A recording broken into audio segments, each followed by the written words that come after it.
What's the dog's name? Max. Hey, Janelle. What's wrong with Wolfie? I can hear him barking. Is he okay? Wolfie's fine, honey. Wolfie's just fine. What are you? Your foster parents are dead. In 1991, Terminator 2, Judgment Day hit the cinemas like a controlled explosion that rewrote what blockbuster filmmaking could be. It is perhaps one of the very rare sequels out there that stand better toe-to-toe when compared with the original. It wouldn't be wrong to describe it as a pressure-cooked experiment in storytelling, technology, and filmmaking survival, packed with decisions, accidents, and innovations that most audiences never noticed. In fact, there's a lot that people didn't notice. Today, we're unveiling 20 weird facts about Terminator 2 that you didn't know. Let's get started. Number 20. A breakthrough character that pushed every limit on set. The year is 1991, and inside the production of Terminator 2, Judgment Day, Industrial Light, and Magic is quietly rewriting the future of cinema frame by frame. The character at the center of this storm is the T-1000, played physically by Robert Patrick, a villain designed not just to be terrifying, but scientifically impossible for its time. James Cameron had originally imagined this liquid metal assassin back in the mid-1980s, but the technology simply didn't exist to render a human-shaped reflective substance convincingly on screen. By the time T2 went into production, advances from the Abyss gave ILM just enough computational power to attempt what was previously considered unfilmable. We can't overstate the challenge here. The T-1000 required seamless integration of CGI, practical effects, and live performance, with approximately 6 of its 15 minutes of screen time rendered entirely through early CGI systems, while the rest relied on Stan Winston Studios' prosthetics and mechanical rigs. Each transformation sequence demanded painstaking rendering. Sometimes it took hours per frame on Silicon graphics workstations.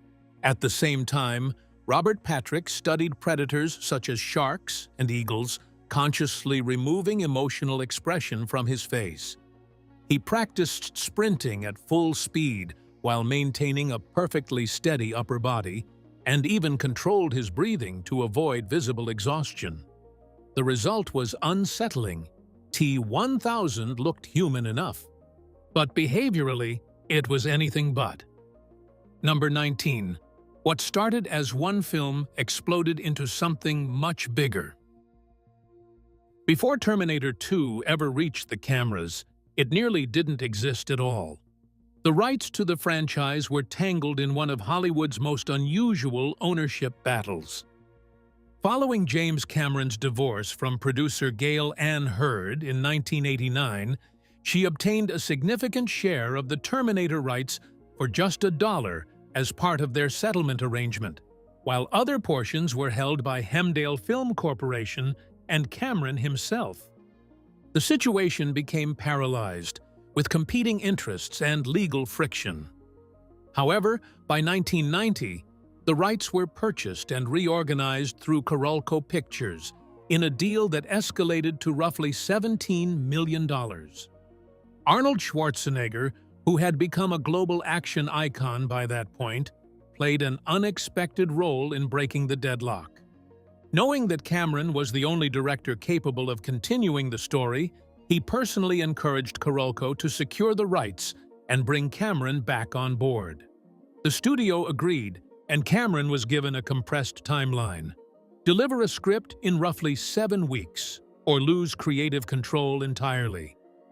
Instead of repeating the first film's structure, Cameron flipped its emotional foundation, turning the killer machine into a protector and the surviving human resistance leader into a child caught between fate and survival.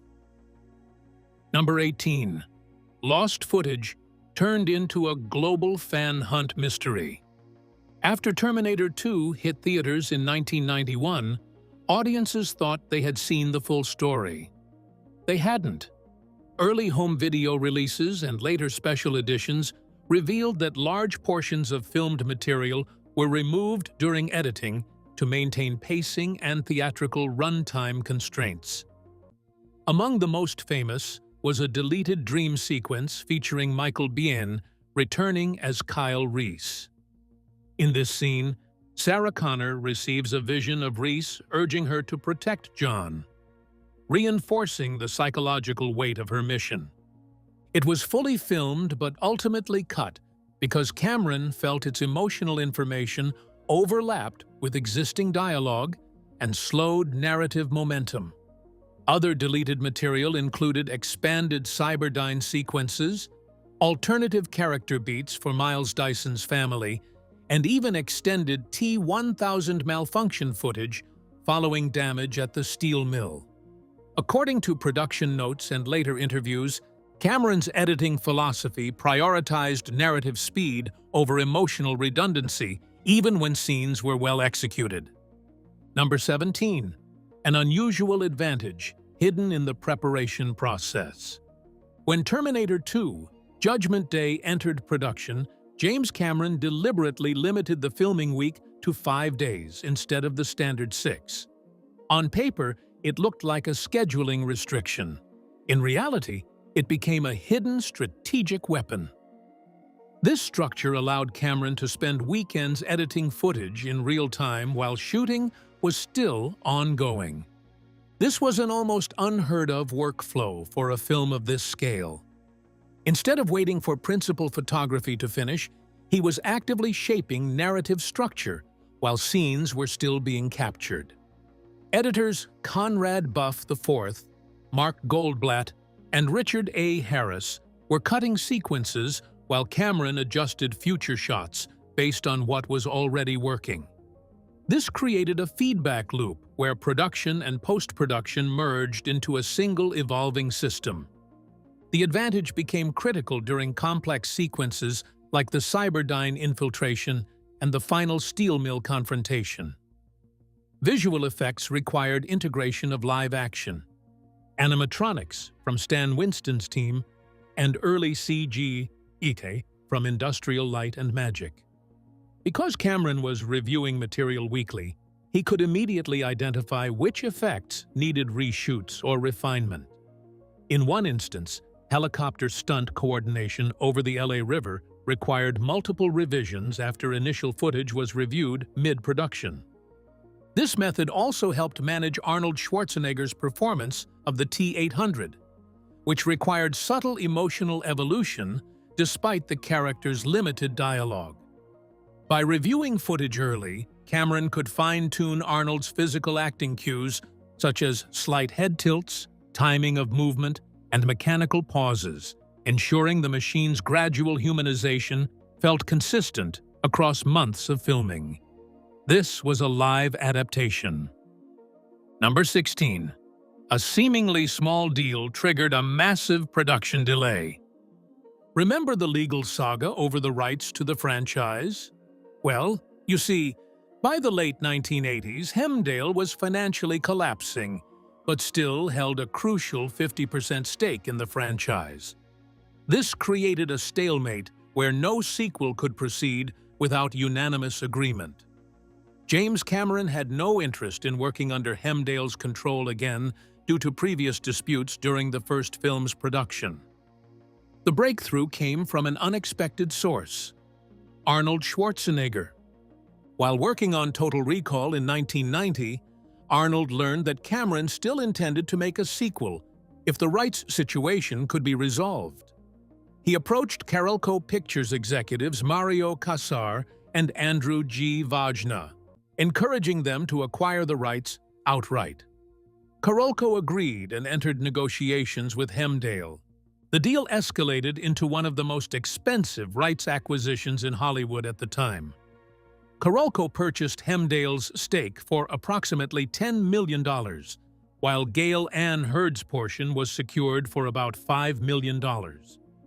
Additional legal and transactional costs pushed the total acquisition near $17 million before filming even began. That figure did not include production costs. meaning the sequel had already become one of the most expensive greenlights in cinema history before a single frame was shot. Number 15. The young lead was recast midway through filming. Edward Furlong was cast as John Connor at just 13 years old, discovered at Pasadena's Boys and Girls Club by casting director Molly Finn. His casting brought authenticity to the role, but it also introduced an unpredictable variable that no production schedule could fully control: adolescence. Because filming stretched across multiple months in 1990 and 1991, Furlong underwent visible physical changes during production. His height increased significantly. His voice began breaking mid-shoot. This created continuity challenges for the character. The production responded with a series of adaptive techniques. Early scenes, including the desert chase sequences, were prioritized to capture Furlong's pre-growth appearance. Later scenes required camera manipulation, forced perspective, and physical adjustments on set.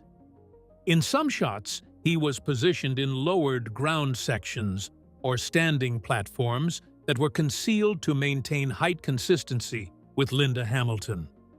Sarah Connor was meant to appear physically imposing and stable. Voice changes presented an even greater challenge. Furlong's dialogue required extensive post-production correction, with pitch adjustments applied to maintain consistency across scenes. Some lines were even re-recorded after principal photography to preserve tonal continuity. According to production notes, certain emotional exchanges were deliberately kept in their original form despite inconsistency, because Cameron preferred emotional authenticity over perfect continuity. Number 14. One brief scene came with a jaw-dropping price tag. James Cameron decided that, no matter what the cost, Arnold Schwarzenegger's presence had to be overwhelming from the very first frame he appeared. That commitment materialized in the now iconic biker bar sequence where the T-800 enters, assesses the room like a machine scanning inventory, and issues a simple demand for clothes and a motorcycle. What audiences didn't see was the financial weight behind that moment. Schwarzenegger was paid between $12 and $15 million for the role, one of the highest salaries in Hollywood at the time. With the T-800 speaking only around 700 words in the entire film, this translated into a cost-per-word ratio that exceeded $20,000 per line. But the real expense wasn't dialogue. It was control. Cameron designed the sequence as a pure visual statement, requiring no exposition and no emotional cues. Only physical dominance. The biker bar itself was filmed in a controlled set environment in California, with real bikers cast as background performers to heighten unpredictability. Schwarzenegger insisted on physical authenticity, performing the scene in minimal wardrobe before transitioning into the stolen leather jacket and sunglasses that became synonymous with the character. The stunt coordination, managed under Joel Kramer, ensured that every movement was precisely timed to avoid injury while still appearing violent and chaotic. Interestingly, the scene nearly didn't survive studio budget scrutiny. Early production concerns flagged it as expensive for what appeared to be a simple character reintroduction. Cameron refused to cut it, arguing it was essential to reset audience perception of the Terminator as both familiar and newly threatening. Number 13. One critical moment was born from real-life trauma.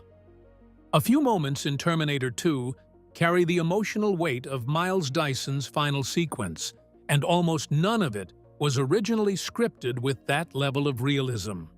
Played by Joe Morton, Dyson is the Cyberdyne engineer unknowingly responsible for laying the foundation of Skynet.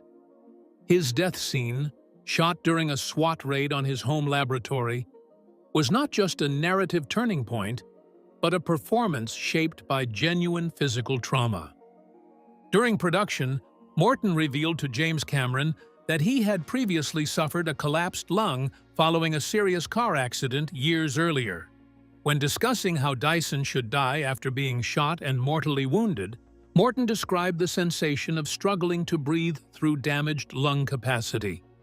Cameron immediately incorporated that lived experience into the scene's design. The result is one of the most medically accurate depictions of traumatic chest injury in mainstream action cinema of the early 1990s. Dyson's breathing becomes fragmented and uneven, with visible strain that escalates into controlled panic as he realizes he is dying. The sound design mirrors this progression, layering shallow inhalation effects over physical performance to simulate deteriorating oxygen intake. The scene was filmed on location in a Los Angeles residential set constructed for Cyberdyne's lab interior. Practical explosives were used to simulate police breach conditions. Dyson doesn't die as a villain or a casualty of war, but as a man actively choosing to prevent the catastrophe he helped create. His final act is not just a sacrifice, but a reversal. Number 12. The entire production nearly collapsed under time pressure. If Terminator 2 feels like a controlled explosion on screen, that's because behind the camera, it nearly was one. Once Carolco Pictures secured the rights in 1990 for approximately $17 million, the production immediately entered a compressed timeline that bordered on industrial chaos. A release date had already been locked for July 3, 1991. This meant that James Cameron and co-writer William Wisher had roughly 7 weeks to write a full feature script. That script was built under extreme constraints. Concepts such as the liquid metal T-1000, the Protector Terminator arc, and the father-son dynamic between the T-800 and John Connor were all finalized during this compressed writing window. Once approved, the production schedule left virtually no margin for error. Principal photography began in October 1990, and the entire film was required to be completed, edited, and distributed within roughly 8 months. Despite the team's best efforts, by March 1991, production was already running behind schedule. Filming concluded roughly 3 weeks late, and post-production continued until literally days before release. According to crew accounts, final prints were still being delivered to theaters as opening night approached, with some cinemas receiving reels only hours before screening. The scale of pressure extended to crew working conditions. Editors, effects teams, and sound engineers reportedly worked 24-hour shifts during the final delivery stages. Despite this, Cameron refused to compromise on core sequences. This included the steel mill finale and T-1000 death, which required last-minute refinements. The film not only met its release date, but also debuted as the highest-grossing film of 1991. Number 11. ILM's groundbreaking CGI breakthroughs for the T-1000. In 1991, Industrial Light and Magic was effectively building a new language for cinema. The T-1000, portrayed physically by Robert Patrick, but digitally transformed into liquid metal, demanded something that didn't exist in any production pipeline before it. ILM engineers, including key figures like Dennis Muren and Mark DePay, had to develop an entirely new digital workflow from scratch. The challenge was not simply creating a morphing effect, but making reflective metal behave like living tissue. Every surface had to dynamically respond to light sources in real time, meaning the rendering system needed advanced ray tracing approximations long before modern GPU-based rendering became standard. The goal was consistency. If the T-1000's face split into liquid chrome under a hallway light, that reflection had to remain physically believable across every frame. The computational cost was staggering. Some transformation sequences required hours per single frame on silicon graphics hardware, which at the time represented some of the most advanced computing systems in the world. Number 10. The molten steel finale was not real steel. The final descent of the T-800 into molten steel remains one of the most iconic endings in action cinema. But the reality behind it is far less industrial and far more controlled. Real molten steel, which can exceed temperatures of 2,500 degrees Fahrenheit or 1,370 degrees Celsius, was immediately ruled out for filming due to extreme safety risks. Even brief exposure would have made controlled stunt interaction impossible. Instead, the production team engineered a visual substitute using a bismuth tin alloy, a material known for its unusually low melting point and highly reflective surface properties. When heated, this alloy produces a glowing, liquid-like appearance that closely resembles molten metal while remaining safe enough for staged interaction. This allowed the crew to simulate immersion sequences without exposing performers or equipment to lethal conditions. The steel mill set itself was constructed in a controlled industrial facility in California, designed to accommodate both practical stunt rigs and visual effects integration. Hydraulic platforms were used to lower the T-800 gradually into the alloy-filled chamber, allowing Arnold Schwarzenegger to perform the iconic thumbs-up gesture in a carefully timed mechanical descent.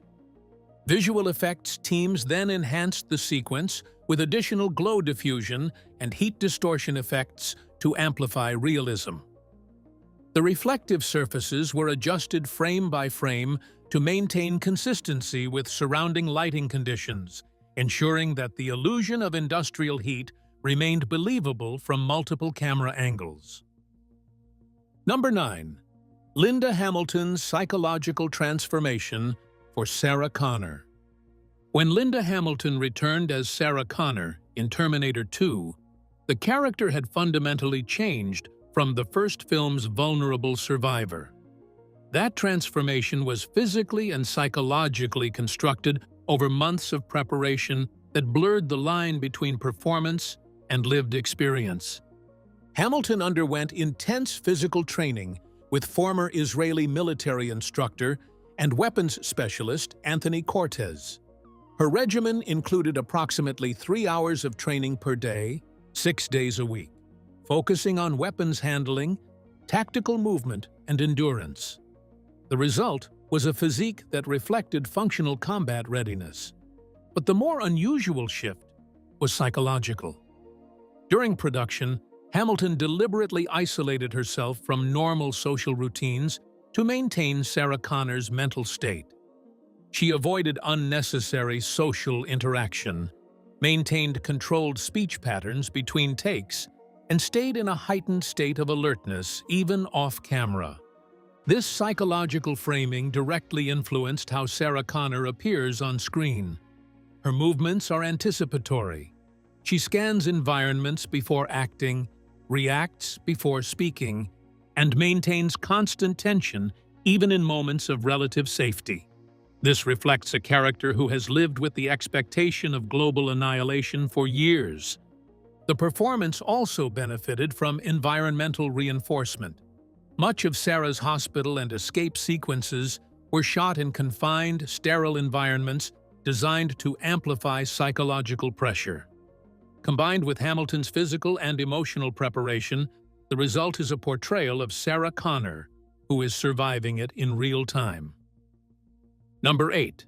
The T-800 was designed to avoid human action tropes. One of James Cameron's most deliberate creative decisions in Terminator 2 was redefining how an action protagonist, or in this case, a reprogrammed machine, should behave on screen.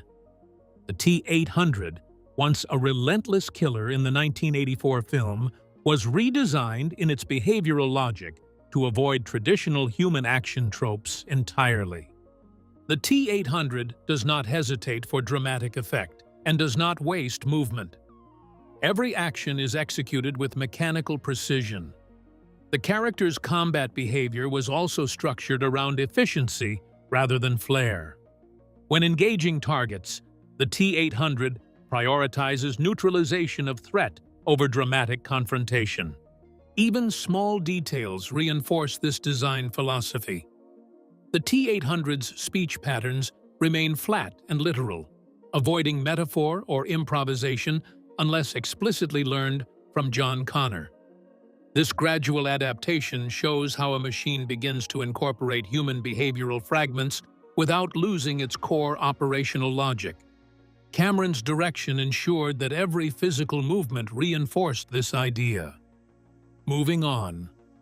Number 7. The T-1000 was designed to feel wrong in ways you can't explain. Unlike the T-800, which is built like a tank and moves with visible weight, the T-1000 was intentionally designed to eliminate physical cues that signal effort. One of the most unsettling details is that Robert Patrick's character never blinks. This wasn't an accident.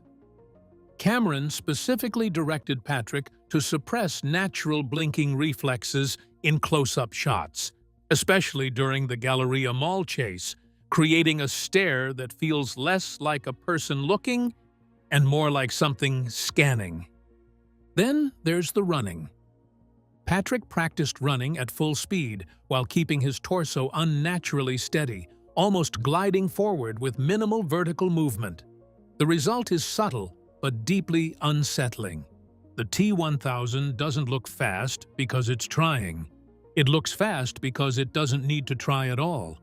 Moreover, the T-1000 rarely reacts to impact the way a human would. When walking through spaces, opening doors, or navigating obstacles, there's a slight delay or over-precision in movement.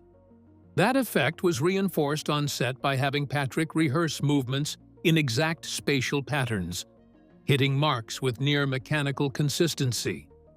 ILM would later enhance transitions into liquid metal states.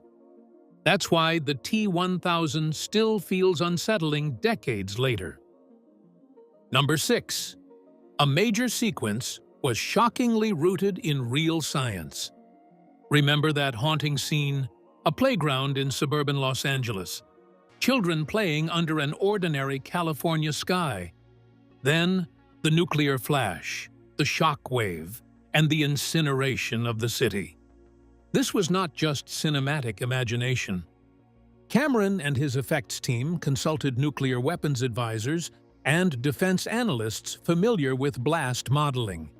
They used data derived from US and Soviet atmospheric nuclear tests conducted between the 1950s and early 1960s. The flash of light is not exaggerated. It replicates the instantaneous thermal ignition phase of a high-yield detonation, where temperature spikes occur faster than human neural response. The shock wave that follows is rendered as a compressive force sweeping across the environment. This is consistent with recorded footage from tests such as Operation Plum Bob.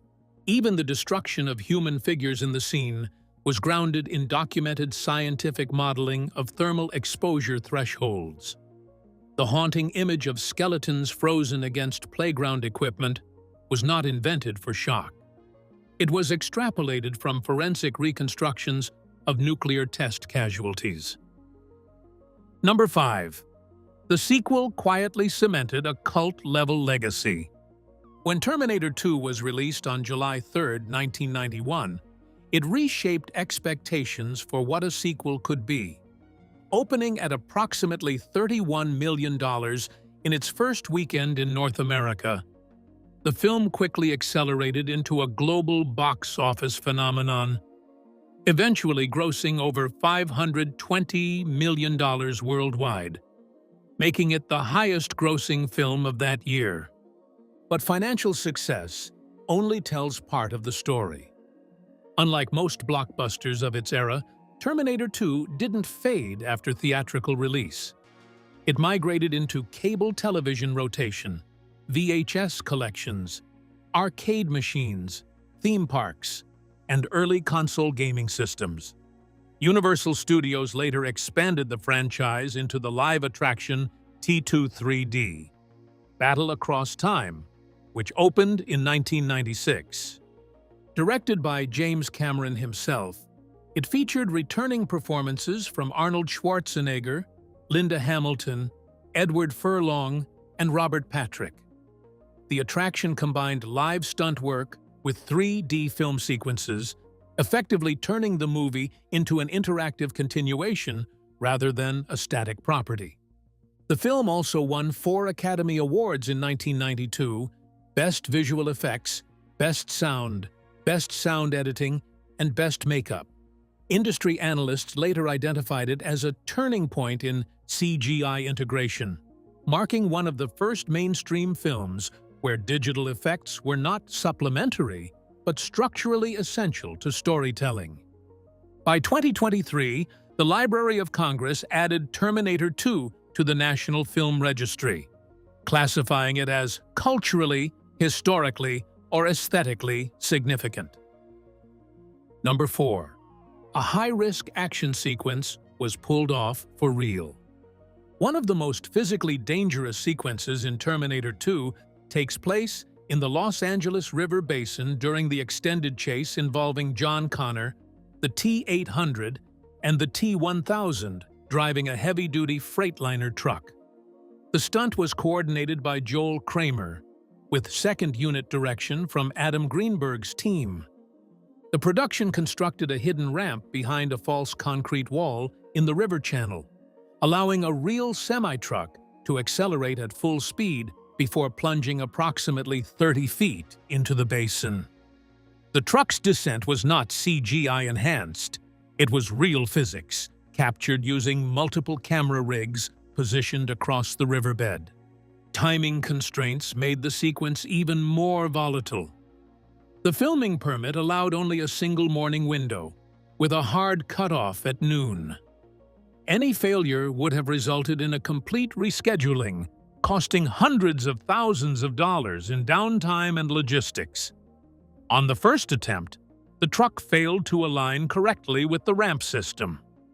Adjustments were made to the cable tension and trajectory angle. The second attempt succeeded.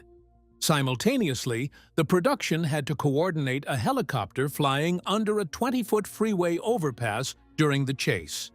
This required precise altitude control and coordination with ground stunt units to ensure rotor clearance and timing synchronization with the moving vehicles below. Edward Furlong, riding the dirt bike as John Connor, was also physically integrated into the stunt environment, with safety rigs concealed through camera angles and terrain positioning. The illusion of near-miss collisions between the truck and the bike was achieved through carefully calibrated speed matching, not post-production manipulation. But boy, was it worth it. Number 3. An early scene almost got erased from the final cut. One of the most iconic introductions in Terminator 2, the biker bar sequence where the T-800 acquires clothing, boots, and a motorcycle, was nearly cut during post-production discussions due to budget concerns and pacing considerations. Studio executives initially viewed the scene as expendable, arguing that it served more as a stylistic reintroduction than a narrative necessity. At the time, Carolco Pictures was already managing a production budget exceeding $100 million. This was a massive figure for 1991 standards. Any sequence that didn't directly advance plot mechanics was scrutinized heavily. James Cameron strongly opposed its removal, arguing that the scene was structurally essential for resetting audience perception of the T-800. In the original Terminator, Arnold Schwarzenegger's character was established as an unstoppable antagonist. The biker bar sequence functions as a controlled re-entry point. The same entity behaves with identical physical dominance. But now, it has been programmed differently. Number 2. The ending hit with unexpected emotional devastation. The final descent of the T-800 into molten steel is one of the most emotionally charged endings in action cinema, and its impact was not fully anticipated during production. On paper, It is a logical conclusion. Destroy the remaining Cyberdyne chip, prevent Skynet's creation, and erase the future war. On screen, however, it becomes something far more personal. Arnold Schwarzenegger's performance in the final sequence is deliberately minimalistic. The T-800 has learned only fragments of emotional expression throughout the film, primarily through John Connor's influence. This culminates in the final gesture, the thumbs up, an imitation of human reassurance learned earlier in the narrative. Linda Hamilton's Sarah Connor and Edward Furlong's John Connor react with physical restraint, watching a machine willingly self-terminate to prevent a future catastrophe. The absence of musical overstatement in key moments heightens the emotional weight. In fact, the emotional response from test audiences exceeded expectations. Number 1. One character was rewritten into something completely new.